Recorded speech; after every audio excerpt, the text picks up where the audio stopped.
Today, I'm comparing the Sony a6500 with the Sony a73. What are the advantages and disadvantages of either camera? By the numbers, the a73 is better. But what about the results? Is it really worth the money? And if you already have the a6500, is it worth it to upgrade? Well, let's take a look.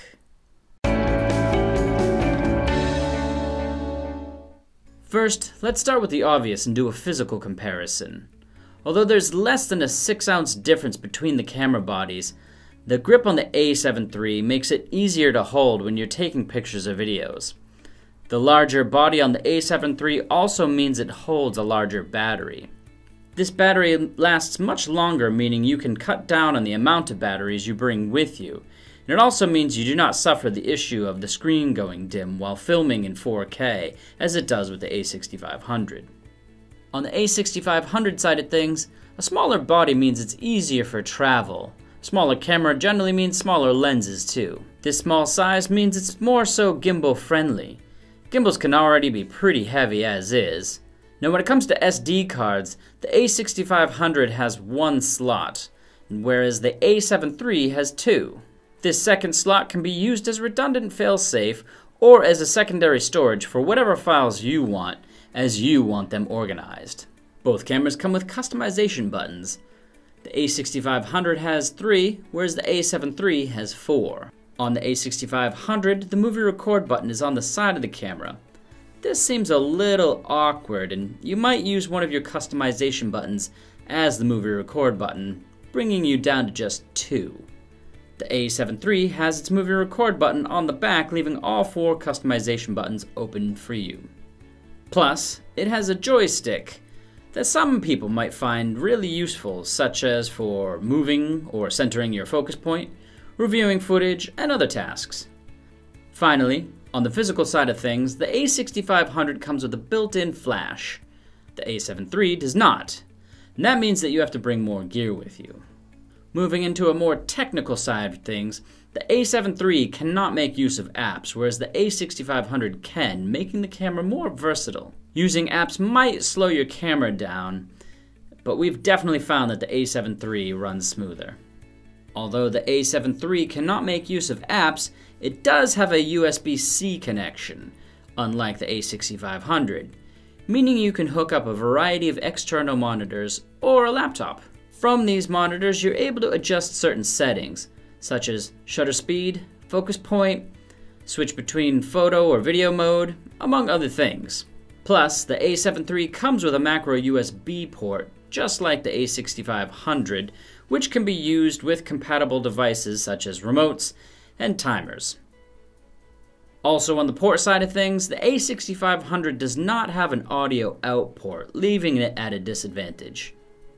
Let's talk autofocus.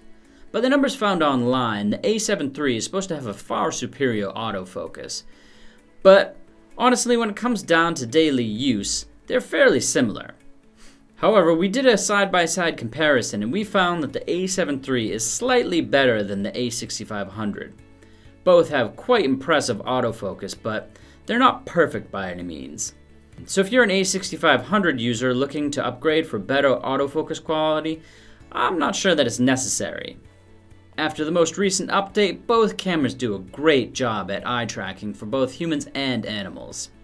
For video quality, both cameras do a phenomenal job filming in 6K in Super 35 mode, then condensing down to 4K to give you the highest quality footage it can.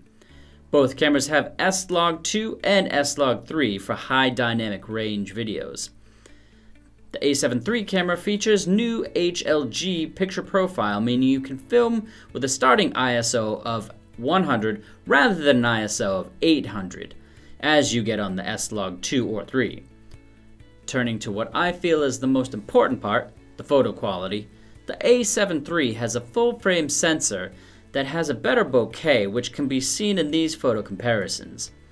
However, for landscape photographers, we surprisingly found that the a73, even with the 2470 G Master lens, the image quality was almost identical with the a6500 in certain situations.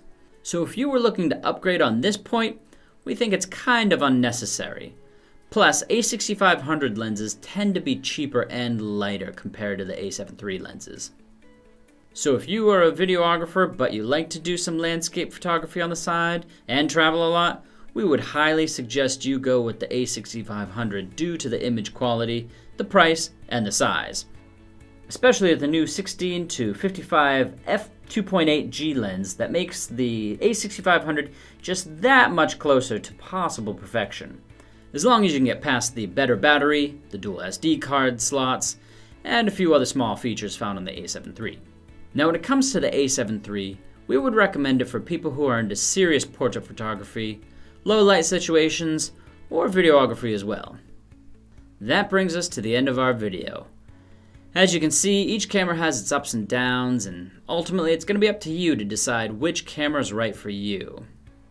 In the future, we might be making a video comparing the a7 III with the a7R III, but we want to know what you guys would like to see compared in that video. Well, till next time, we'll be seeing you.